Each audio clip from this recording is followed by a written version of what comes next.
When I've been home, not afraid, not afraid of dying.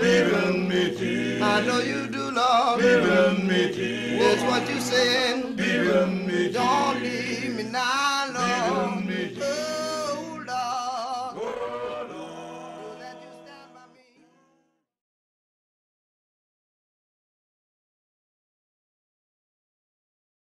There you go. Okay. And I'm going to need to that's fine. Sure. Okay. No problem. Yeah, okay. We'll just wait around here until we're all together. Thank you. Hi. Harry, H-E-R-I. I just saw it. There you go. Yeah, that's it. Okay. Thank you. Fine. Hello, my name's Harry, and no matter what problems I thought I had when I watched your film, forget it. I've been to many BFI screenings and Q&As and stuff. I'm interested in film and editing and stuff like that, and this has easily been probably the best one, and not from the technical side and meeting and networking and all that rubbish. It's like that film is so inspirational, and I will tell everybody about that film when I get home tonight. And I think that's the thing I'll take away from it, that if I'm struggling with my stuff, God knows how you manage to do your stuff. I'm in awe. That's basically it. So thank you very much. No worries. Thank you. That was a statement much desired. We hope you would hear that at the end of the trip. And you're giving it to us. Yeah, I absolutely agree with him. But I thought when I saw the movie, because I was more interested in your private side, like children and family, and I was just surprised. How did you manage it to have balance in your life? Because family, and I just want to ask you for good advice to have a nice relationship. I mean, yeah, give it to all of us. Yeah, just give like a tip or something, because it's so difficult, especially in our age. And I just experienced, I'm half Russian, half German. I moved, when I was a child, my parents moved to Germany. And I'm like, between now and the UK, there are mentalities, there are so many things, but still, it's relationship, it's all the same. So how did you find the balance? Because you are a celebrity. Well, let me answer that by saying this. I am in large measure white, because I have family that came from Holland, that came from England, and my grandmother came from Scotland. And by the time everybody got through integrating and doing the naughties, we emerged. And I emerged with all that complexity of tribe and race, and a good mixture of Jewish, too, from Holland. And my father's father, who was a Jew, was a adventurer. I went to Africa during the early days of the discovery of the Gold Coast and seeked to have his adventure, and failed miserably. Got on a boat, went to Panama, and got a job building the canal. Left that and came to Jamaica and found a woman of his choice, and they united, and just forever the dimensions of tribal invasion and social integration was vast. So you're not unique. Just Russian and German is a tiny, tiny infusion, but it's a lethal cocktail. Yes, it is. I've known a lot of Russians and Germans. Yeah, not always in the same body. I go into the prison system, talk to the prisoners, talk to young people, and you saw them on the screen in those meetings we held in communities that are filled with upheaval and doubt and strife. All of those young people feel our greatest strength is in our collective. Our greatest sense of opportunity is in this collective. And I would make one little very oversimplified suggestion. I have no idea where it'll go, because I'm not going to stick around and take notes on it. Or if everybody in this room at this moment was selected to be part of this post-screening dialogue, exchange information about who each of you are to the other, and chose to find some way to continue this dialogue and to integrate with what we're doing and ask for ideas and thoughts. We might be able to send things and engage you in a way that will open up this opportunity to greater vistas. That means if you're a filmmaker, I can give you endless filmmaking opportunities. If you're talking about race and you're of African descent, I can show you a million places where the diaspora is at work and what's going on. It's just all there. So this collective said, hey, let's just take this opportunity and mark it as a starting day. Where do you live? Here's my phone number, here's my email, give me a call.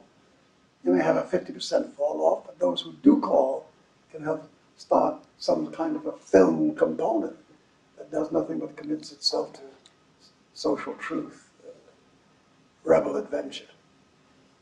No? Yes? Yes. Absolutely. Thank you. Yeah, proper inspirational. I think I'm like so I'm so moved. What I watched, like it's brought me to tears. I was like, okay. Oh no. I don't think you can understand it. Yeah. I'm very touched by you. I wish an awful lot of people who worked on this project could hear you as you've just stated your feelings. If I were to take one characteristic and say this is what our film should do, it's the way in which you have received it.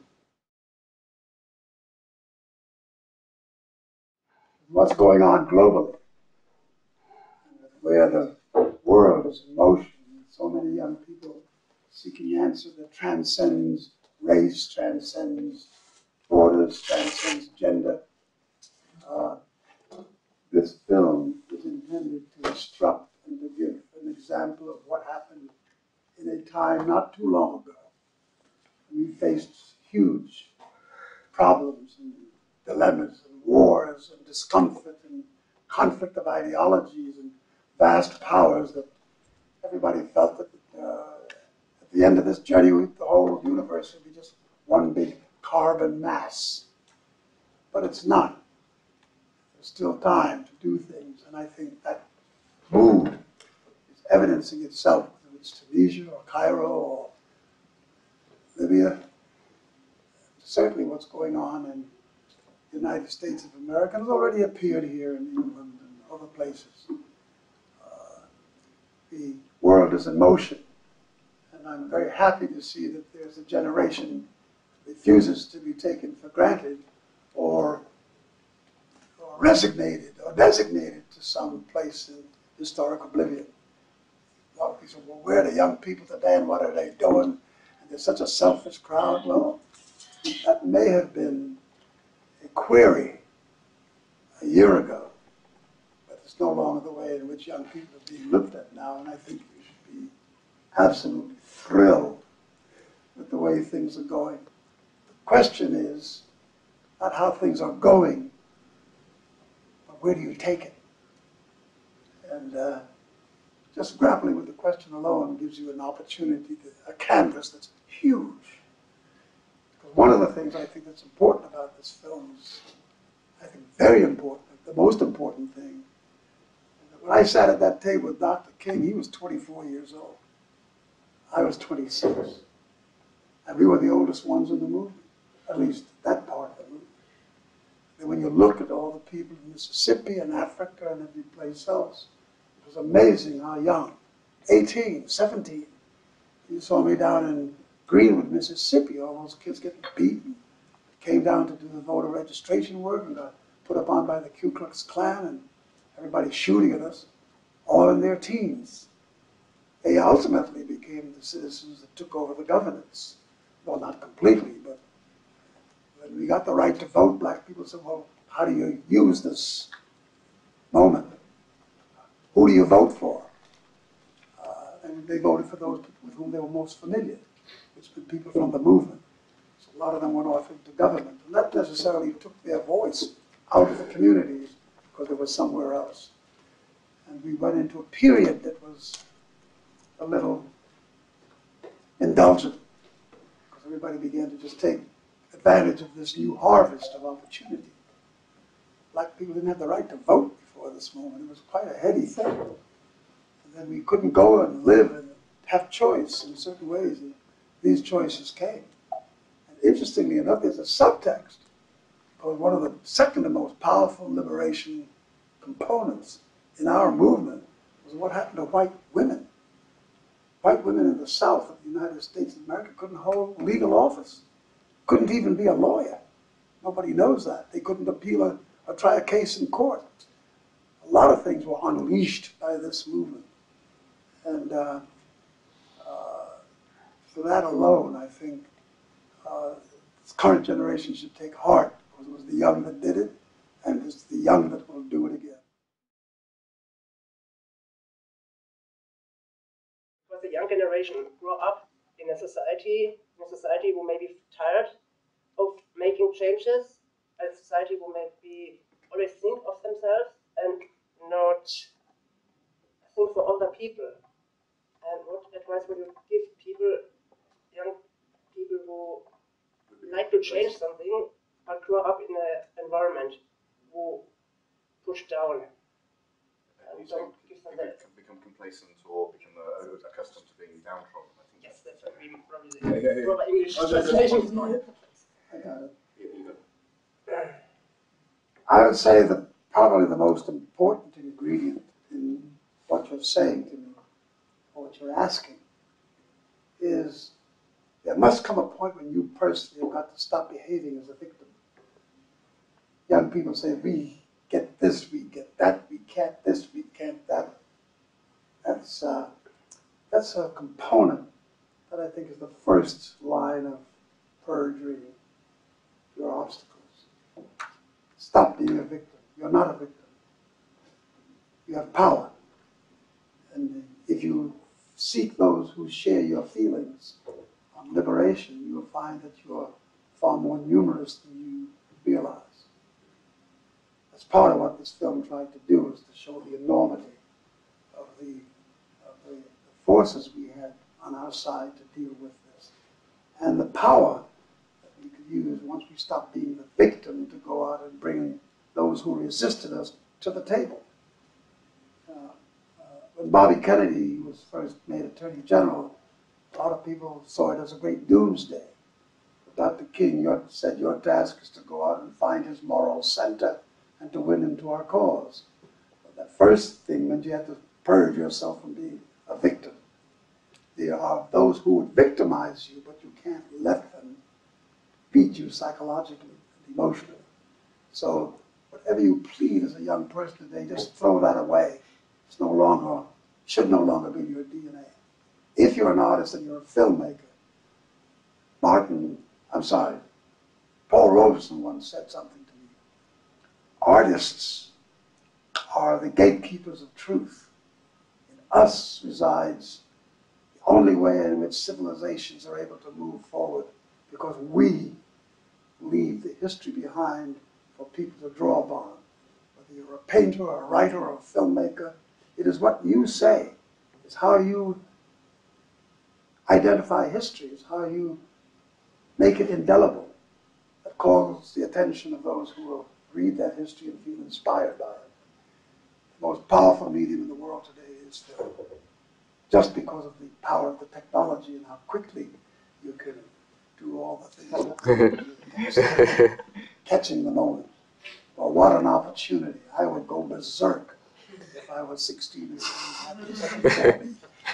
What a feast. I could get cholesterol crazy in a minute. But I think the first thing that we have to do is to say, I refuse to any longer be defined as a victim. I will stop defining myself that way. We are helpless. People are holding us from our destiny.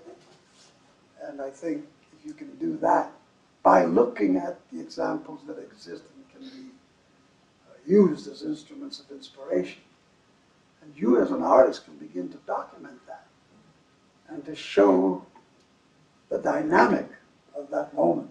That's all this film did, was to look at a set of dynamics that, when brought together and edited in a way, made a statement that continues to build, to build, to build, to build, until in the end, I asked the question, where do we go now? Where do we go from here? What do we do?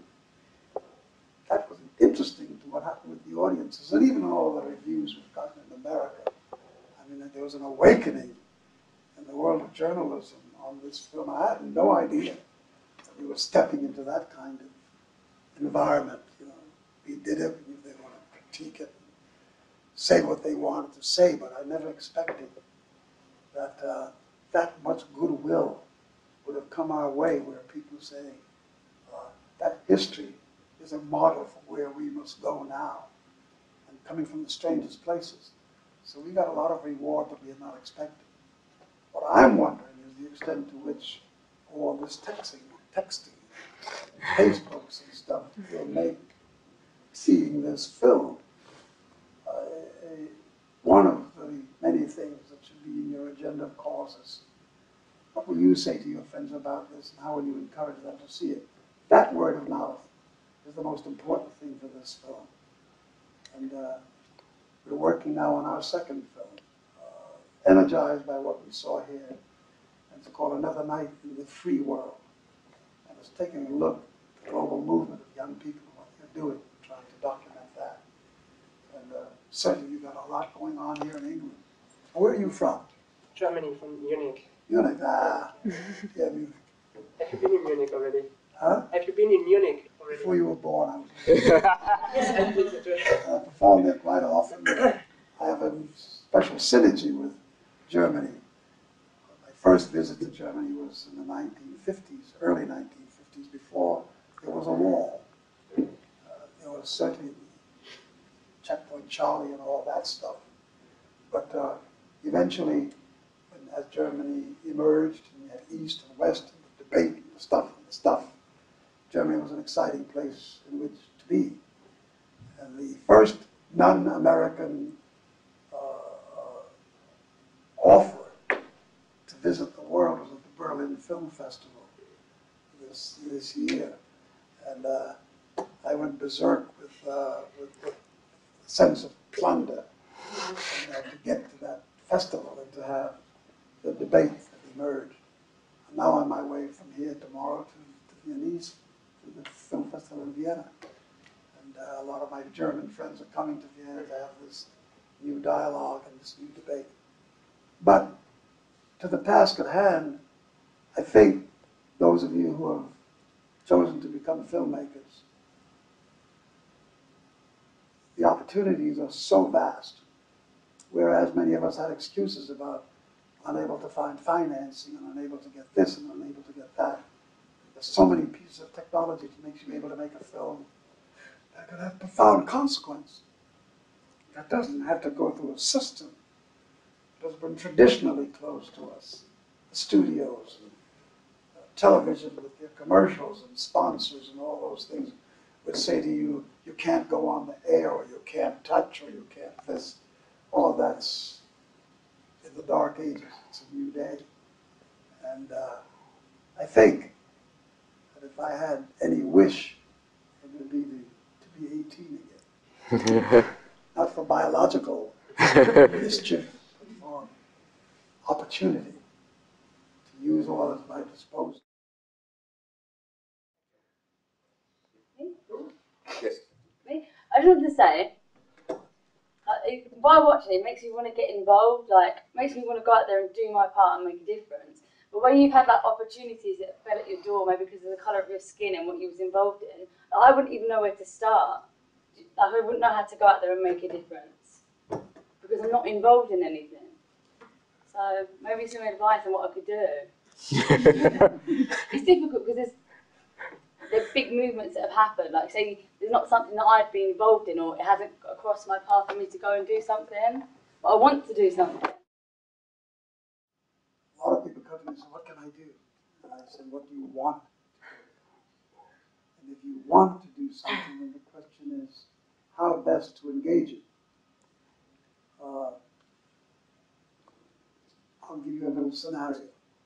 I'm standing in a room of people who are milling about, going in to see something, or I've just seen something. Someone, oh, I'd love to do that.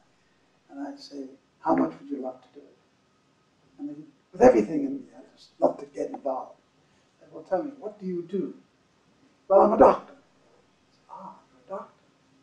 And what field and what aspect of medicine are you in? Oh, I'm a dentist or I'm a whatever. And I will take that line of discussion and say, well, if you will go to the internet and look up doctors engaged in social action, you will find a list of things that fit your mold, that fit your expertise, that fit your choice and your ability. And when you look down that list, you can pick the speciality.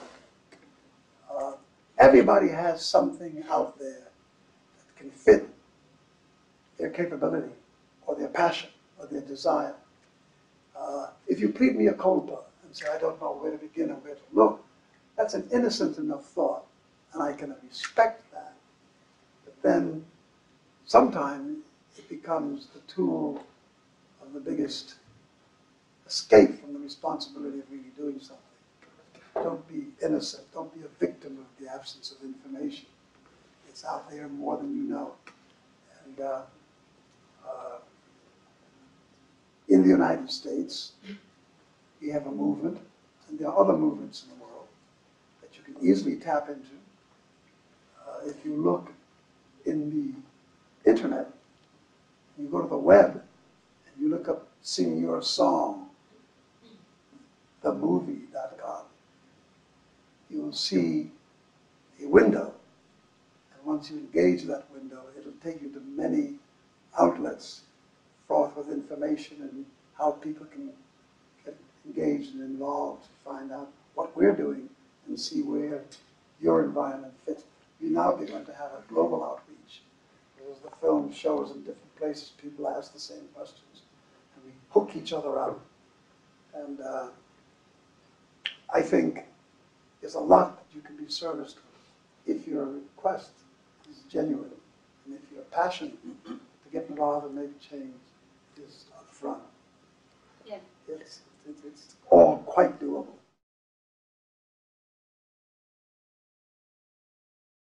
Commitment to non-violence ever tested? Because there was a point in the 60s where the two groups did part ways with Dr. King's philosophy. People did start saying it's not getting us anywhere. Did you ever feel, because the people were dying, there were people being murdered, did you ever kind of think maybe I'd back the wrong horse here, but did you always feel that was the right way? I never once doubted the fact that Dr. King and where he took the movement, and he didn't do it alone, incidentally. He had a table filled with thinkers, men and women, old and young. When he held a conference to find strategy, he called on all those minds, and all those minds came to conclusions that he drew from. He was very connected with the people. In that context, we feared very little. We were apprehensive about some moments, what will happen when we do X, Y, and Z. But the complexities of our time did not overwhelm us. And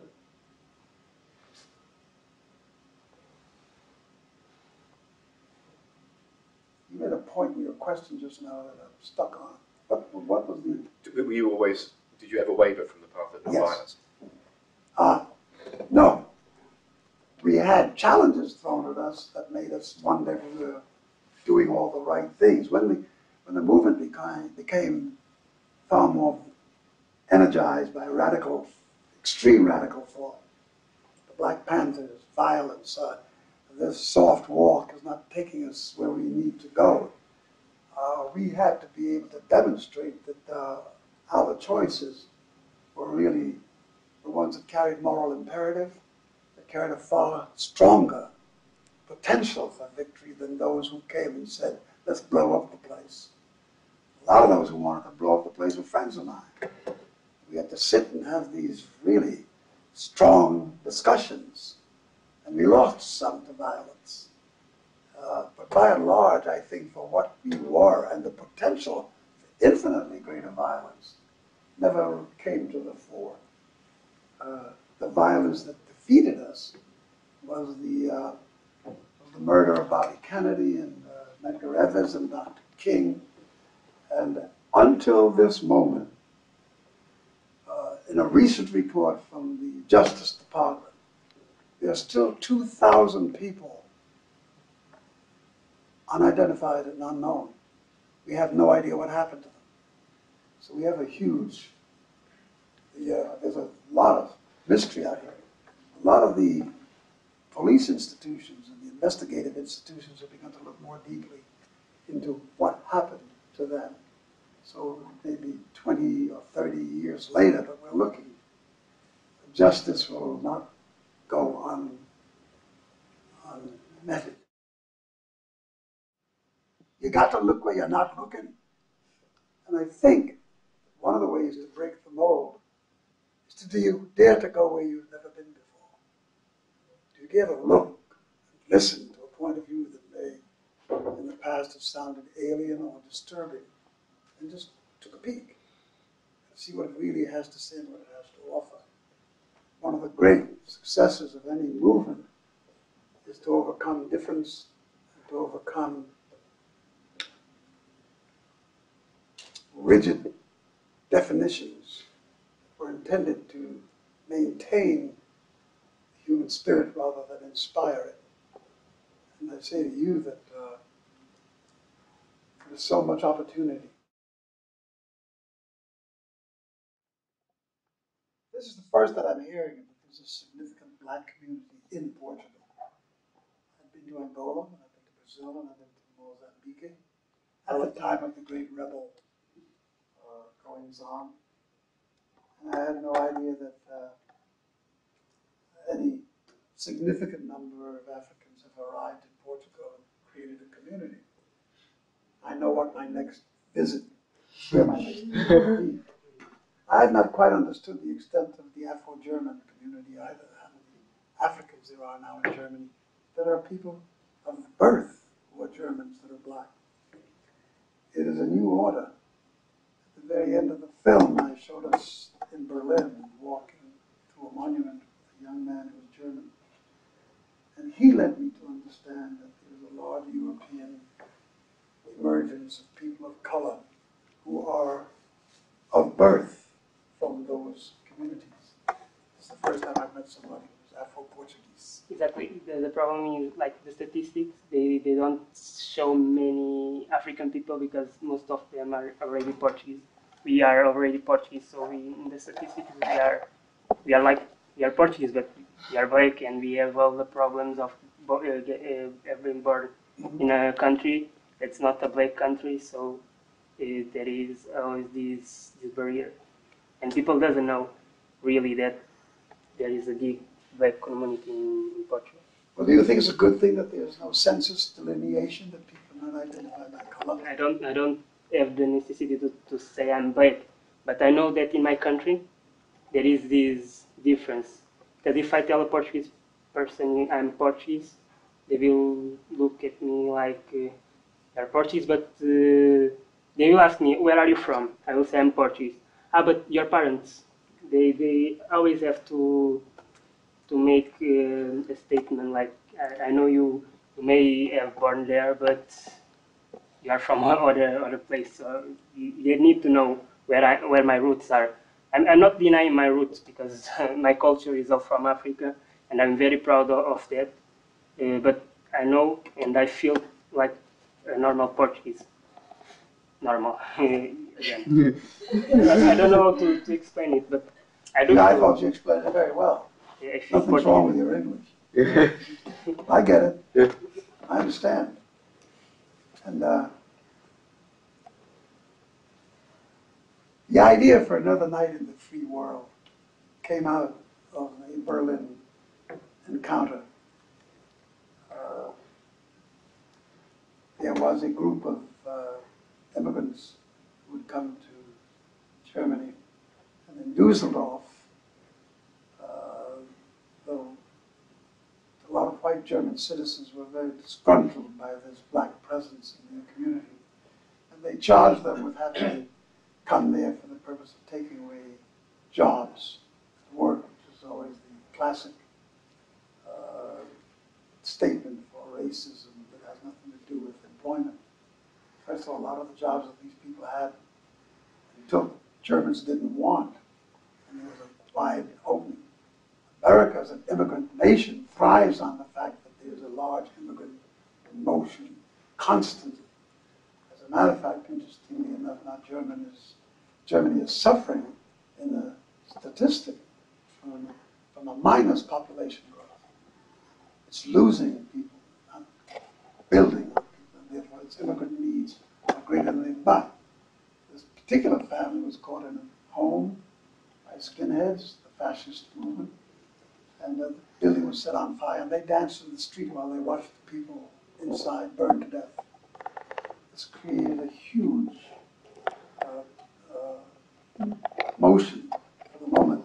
And a group called Brothers Keepers emerged from this as black Africans taking charge of the situation, and they recorded a song called Don't Give Up, Don't Give In. When I met them, they came to a concert that I'd given in Germany some years ago, and they said, "Will you listen to us? And here's our cause, and here's our dilemma." And as we spoke, I got more involved in their movement.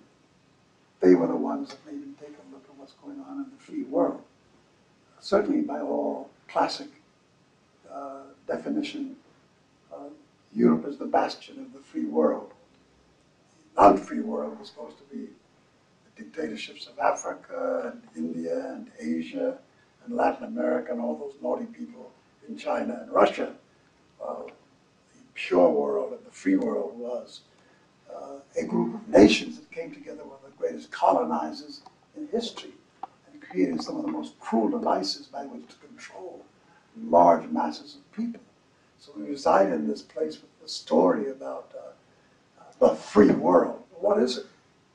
And that question raised, how do you make a film? And how do you get into the heart of examining how do you interpret the free world?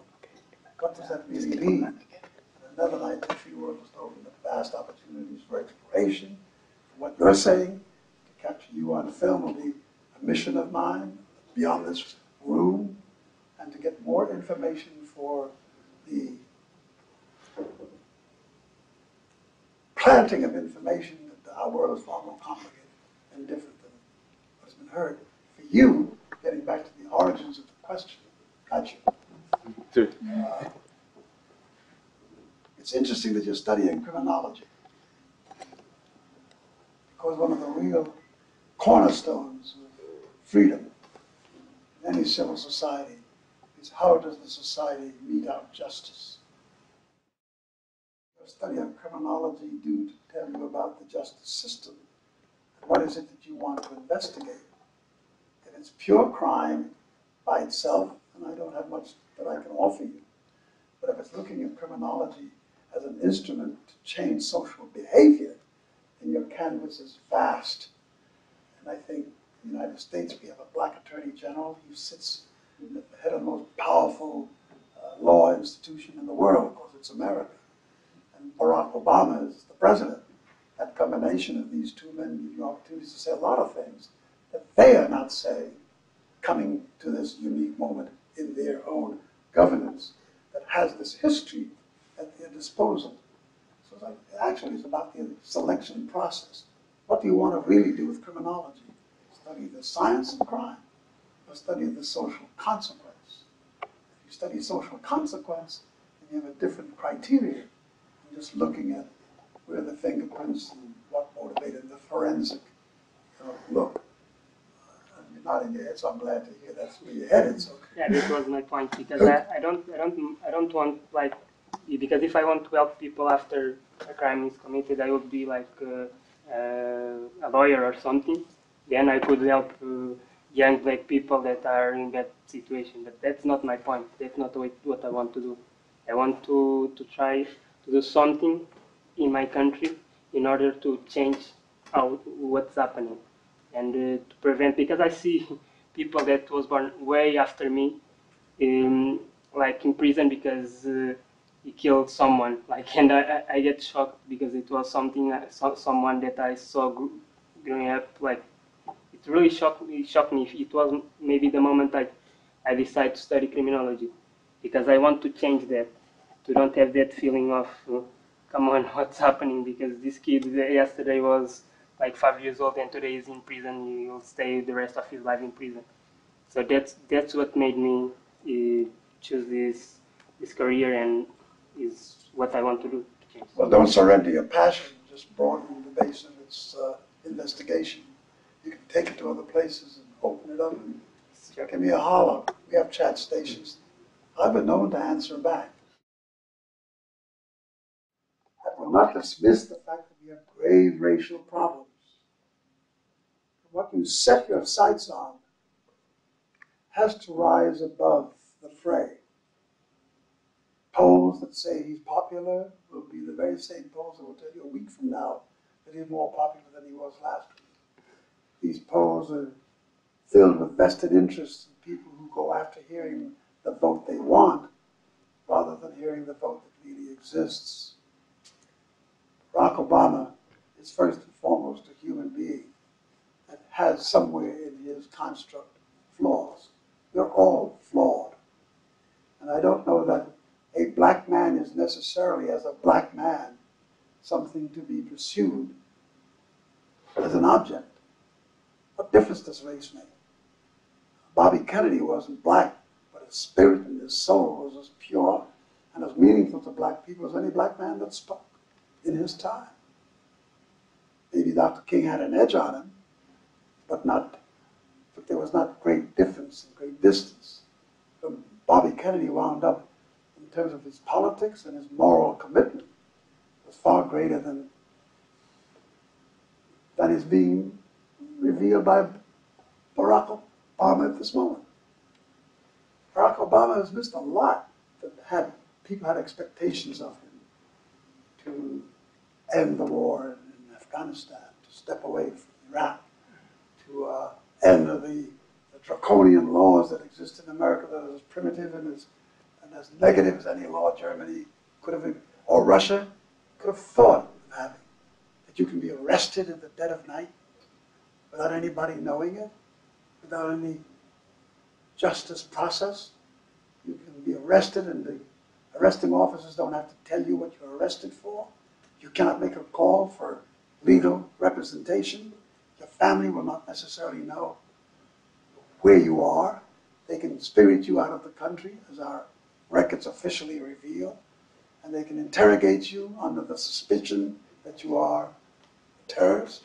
But nothing more violates the civil order. Nothing more violates the concept of civilization than something like that. You make a fellow human being completely powerless, and you can abuse them as you feel. Well, Barack Obama doesn't need the process of the Congress to change that.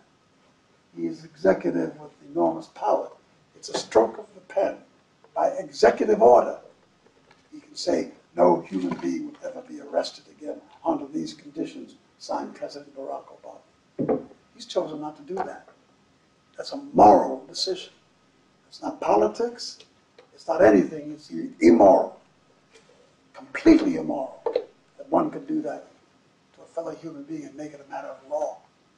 So being black does not carry a criteria that suggests it's something we should lust for. To have black representation on a lot of levels is a desired thing for the growth of our civilization. But we should have more Native Americans too. A lot of Indians who've been robbed of their birthright and their condition. They were the first victims of American genocide.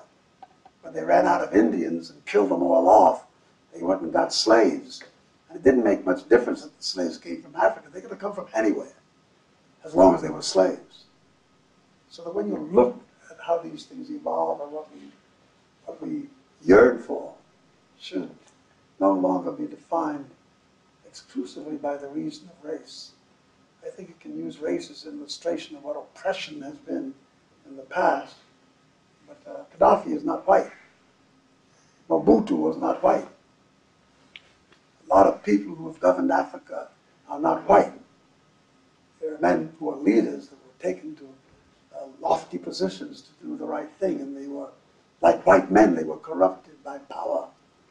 And as a great philosopher once said, power corrupts, and absolute power corrupts absolutely, and it's no arbiter to race. And I am very prideful of race, so I don't mean to dismiss us as something that's indifferent or of no consequence. But it's what you say, it's what you do, what's your mission, what's the deepest part of you care about. And if it is as full as it should be, it transcends race, transcends gender. It's the deeper core of the human heart and the human spirit. And all those things are waiting to be filled. It doesn't just have to be Avatar. It doesn't just have to be, you know, what happened to Britney Spears this week. Or me for that matter. It's about where do you look? Where do you really want to go? What are you really hunting for? It's nice to hear it as a flair of the moment and that you were touched by the film. You had this moment of passion, but where does it go when you walk out of this room? What do you do next? What do you really look for? And if you need to get in touch with me, I'm in the internet. Give me a holler. Write something that provokes me. Hello. Sorry. First of all, I have to totally agree with Luis. I'm from Portugal as well. And yeah, it happens in Portugal. We have many different cultures, Gypsy, African, and you don't see them in the middle of the street all together. They just go in different groups. It's not only the business thing, you even can see it in the middle of the street just walking. It's very difficult to find a group where you can find like a big mix. That's something really difficult. And now my point is, first of all, many thanks. For your movie, I'm making a master's degree in mass communications, and in less than 1 year I will have to present my dissertation. And I want to present it about the politics communication in Martin Luther King. What? In Martin Luther King. Your dissertation is on here? Yeah, in about his speech, his propaganda, mainly about it. So I know I can read a lot in books, but I would like to have your opinion about what did he have that no one else had on his speech, on his propaganda. On that time, that so many people have had their minds done, he could change so many minds on that time. What did he bring? What do you think he did that no one else? How could he change so many minds on that time that it was so difficult to do it?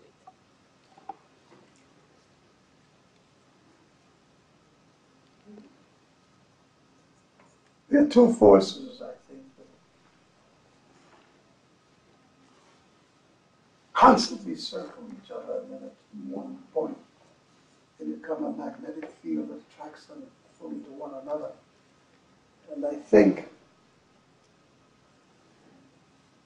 global discontent, which was and is severe, was on the hunt for articulations that could help describe some key to relief from the traditional behavior as designed in oppressive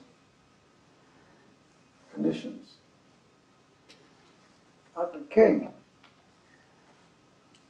interestingly enough, didn't even want the job. He was in a community that was as removed from rebellion, not oppression to anybody. The fact that this community erupted in the moment of defiance on a very tiny issue, which was, I don't want to ride at the back of the bus anymore. It's the law. Black people sit in the back. I can't. I'm just too tired. I've been doing it too long. I'm taking a seat wherever I find one. Well, I'm quite sure that Lenin and others who are the great revolutionary thinkers who design all these ways in which to find open space to make a move, would never have thought of a black woman's feet hurting in Alabama as a place in which this thing could erupt the way in which it did. Nor could anyone have suspected that in a moment of desperation they called upon a black minister who didn't even want to come to the meeting. He didn't. They persisted in asking him to come because they needed his church. Not even him so much. They needed his church in this environment. And when he yielded, he said, I will come to the meeting. When he went, he had an epiphany. He had a moment. And that's when those forces come together. The epiphany in a human being least expected to come together at a time when human struggle was so intense, Africa, everywhere. The game was on. He had to answer questions every day of his emergence because they're questions for which he had no answer. But as he looked at the solution, his vision and the counsel among those who were part of the experiment of freedom found a way to get resolved.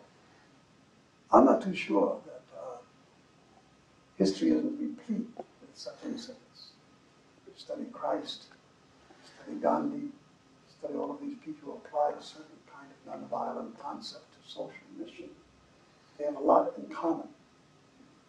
It's interesting that Christ was a Jew, and as a matter of fact, his behavior had nothing, was not rooted in the liberation of Jewishness. This was looking for the liberation of all people. And so was Dr. King. So was Gandhi. And what you asked about can only be understood in the nuances in terms of the will of the individual. And how do these coincidences come together? Now, there are much simpler examples in the vast arena of people who rose up in the banner of that moment to become committed to the cause and become rebels and do things that we all do. And I think if that's going to be your dissertation, you're on a great road here. I'm not too sure where you will go for all the answers you may be researching and looking for. I'm studying now. I'm studying now. Oh, that's well, drop us a line and make that part of my mission to find some answers for some. There's a guy by the name of Cornel West. He's a liberation theologist. He comes from Princeton University. And his analysis of Dr. King in that time is of huge importance to many of us who are looking for the best interpretations of what happened to us at the time we did it. I think that Cornel West will offer the opportunity to have an exchange with you and students of his who are part of the School of Theology, Liberation Theology at Princeton. And I'll gladly hook you up if you just kind of get it on. Okay. Want to ask questions? That's it? I'm afraid, Mr. Beck. Oh, thank you so much.